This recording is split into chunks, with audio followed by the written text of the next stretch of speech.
Olá, queridas irmãs, queridos irmãos, meus amigos, minhas amigas. Estou feliz de poder estar aqui com vocês hoje. Hoje eu atrasei já, nunca dei desculpa no começo, mas eu atrasei aqui na leitura. Hoje foi um ótimo domingo de Páscoa. As reuniões no domingo foram maravilhosas, eu tive a oportunidade de ser orador e os demais oradores da nossa sala foram tão bons. Nós tivemos a primária apresentando, os jovens apresentando hinos e a primária também. Foi muito bom. E depois tivemos um almoço especial, eu e minha esposa, e então ficamos na parte da tarde recebendo ligação dos filhos, ligando também. Foi muito bom e estou bem feliz. Espero que você tenha tido um ótimo dia de Páscoa também, um ótimo domingo de Páscoa. E que a lembrança do Salvador Jesus Cristo, sua ressurreição, Ele vive, possa estar firme entre nós. Hoje é dia 9 de abril, é um domingo, e nós estamos completando 164 dias seguidos de leitura do livro de Mórmon. Hoje nós vamos começar o livro de Elamã. Livro de Elamã. Relatos sobre os nefitas, suas guerras, contendas e dissensões. E também as profecias de muitos santos profetas antes da vinda de Cristo, segundo os registros de Elamã, que era filho de Elamã, e também segundo os registros de seus filhos, até a vinda de Cristo. Muitos lamanitas são convertidos, relato de sua conversão, relato da retidão dos lamanitas e das iniquidades e abominações dos nefitas, segundo o registro de Elamã e seus filhos, até a vinda de Cristo, relato este chamado Livro de Elamã. Capítulo 1. Paorã II torna-se juiz supremo e é assassinado por Quiscúmen. Pacumene ocupa a cadeira de juiz. Coriantumr lidera os exércitos lamanitas, toma Zaraínla e mata Pacumene. Moronia derrota os lamanitas e recupera Zaraínla. Coriantumr é morto, aproximadamente 52 a 50 a.C. E então, eis que aconteceu que no começo do 40º ano em que os juízes governaram o povo de Nefe, surgiu uma séria dificuldade entre o povo de Nefe. Pois eis que Paorã havia morrido, trilhando o caminho de toda a terra. Por essa razão, surgiu uma séria contenda sobre qual dos irmãos, filhos de Paorã, ocuparia a cadeira de juiz. Ora, estes são os nomes dos que disputaram a cadeira de juiz e que também causaram contendas entre o povo: Paorã, Paanque e Pacumene. Ora, estes não são todos os filhos de Paorã, porque ele tinha muitos, mas são os que disputaram a cadeira de juiz, portanto causaram 3 divisões entre o povo. Não obstante, aconteceu que Paorã foi eleito pela voz do povo, juiz supremo e governador do povo de Nefe. E aconteceu que Pacumene, vendo que não podia obter a cadeira de juiz, uniu-se à voz do povo. Mas eis que Paanque e aqueles que o queriam como governador ficaram muito irados. Por isso, ele estava a ponto de, por meio de lisonjas, persuadir o povo a rebelar-se contra seu irmão. E aconteceu que quando estava prestes a fazer isso, eis que foi aprisionado e julgado de acordo com a voz do povo, tendo sido condenado à morte porque se rebelara e procurara destruir a liberdade do povo. Ora, quando aqueles que desejavam que ele fosse seu governador viram que havia sido condenado à morte, ficaram encolerizados, e eis que mandaram um certo Quiscúmen a cadeira de juiz de Paorã, e ele assassinou Paorã quando este se achava sentado na cadeira de juiz. E Quiscúmen foi perseguido pelos servos de Paorã, mas eis que tão rápida foi sua fuga que ninguém conseguiu alcançá-lo.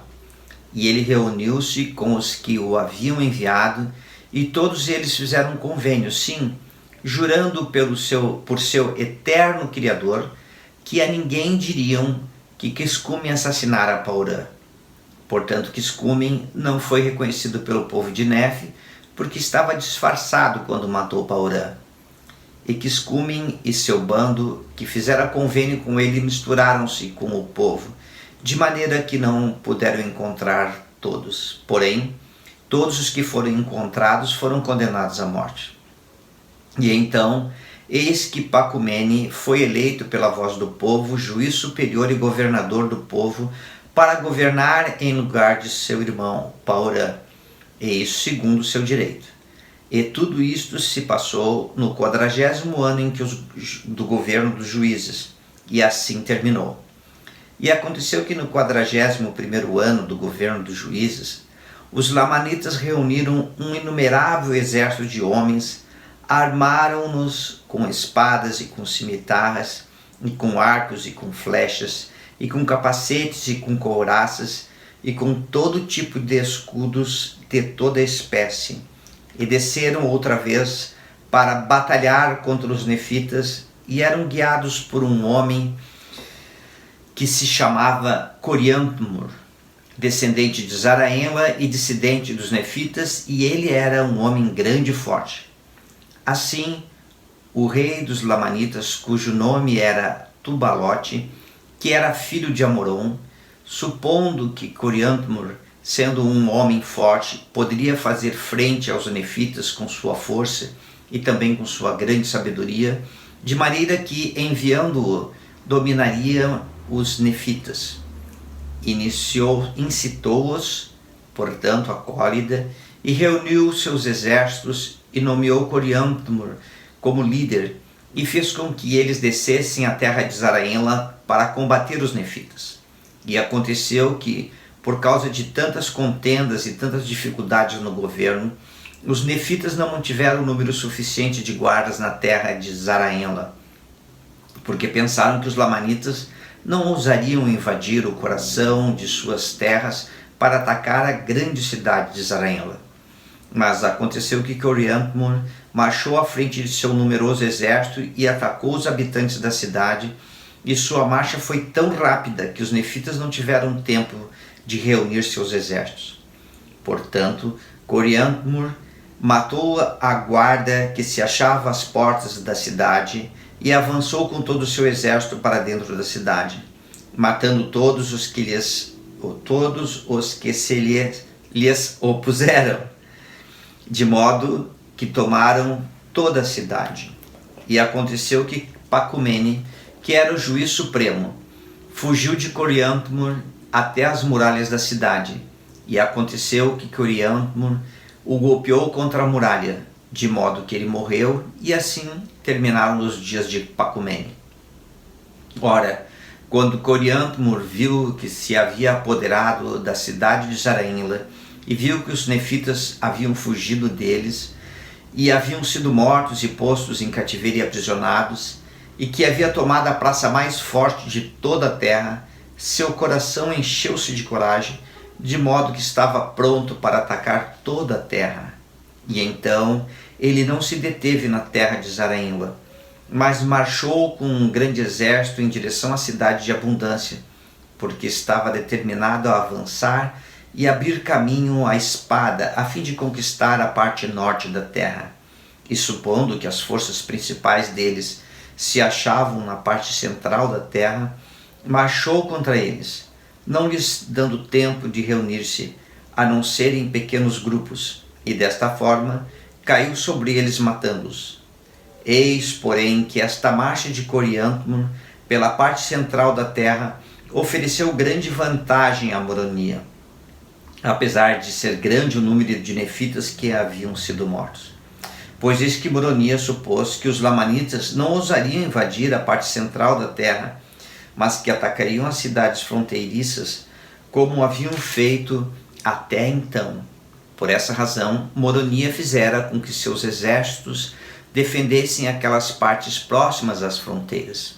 Eis, porém, que os lamanitas não se atemorizaram como ele desejava, mas haviam invadido a parte central da terra e tomado a capital, que era a cidade de Zaraenla, e estavam marchando pelas partes principais da terra, matando o povo numa grande carnificina, tanto homens como mulheres e crianças, ocupando muitas cidades e muitas fortalezas. Mas quando Moronia descobriu isso, Imediatamente mandou-lhe ir com um exército para detê-los antes que atingissem a terra de abundância. E ele assim fez, e deteve-os antes que chegassem à terra de abundância, e atacou-os, de modo que eles começaram a retroceder em direção à terra de Zaraenla. E aconteceu que Moronia cortou a sua retirada e travou o combate com eles. E o combate tornou-se extremamente sangrento. Sim, muitos foram mortos, e entre os que foram mortos estava também Coriandmer. E então eis que os lamanitas não podiam retroceder nem pelo norte, nem pelo sul, nem pelo leste, nem pelo oeste, porquanto se achavam cercados de todos os lados pelos nefitas. E assim Coriandmer havia tirado dos lamanitas no meio dos nefitas, de modo que ficaram em poder dos nefitas. E ele próprio foi morto, e os lamanitas entregaram-se nas mãos dos nefitas. E aconteceu que Moronia novamente tomou posse da cidade de Zaraenla e ordenou que os lamanitas, que haviam sido aprisionados, partissem da terra em paz. E assim terminou o 41º ano do governo dos juízes. E assim nós encerramos mais um capítulo do livro de Mórmon, Elamã, capítulo 1. Queridas irmãs, queridos irmãos, nós vemos assim como o orgulho, como o desejo de poder, como isso destrói a personalidade, o caráter, o coração dos homens, e como os enfraquece, tornando-os inimigo de Deus. Que possamos estar sempre atentos para sermos sempre humildes seguidores do Salvador Jesus Cristo, cheios de paz, os mansos da terra, os pacificadores da terra. E que possamos continuar nesse processo de nos aproximar mais do Salvador, de sermos um servo cada vez mais fiel, mais firme. E tem sido uma experiência maravilhosa ler com você o livro de Mórmon. Eu estou muito feliz. Espero que você esteja gostando. Desejo que tenha um excelente dia de Páscoa, que possamos recordar da ressurreição do Salvador, Jesus Cristo, porque Ele vive. E esse é meu testemunho que tenho aqui no meu coração. Tchau, queridas irmãs, queridos irmãos. Continua firme na leitura, continua constante na fé e no Salvador Jesus Cristo. E até amanhã.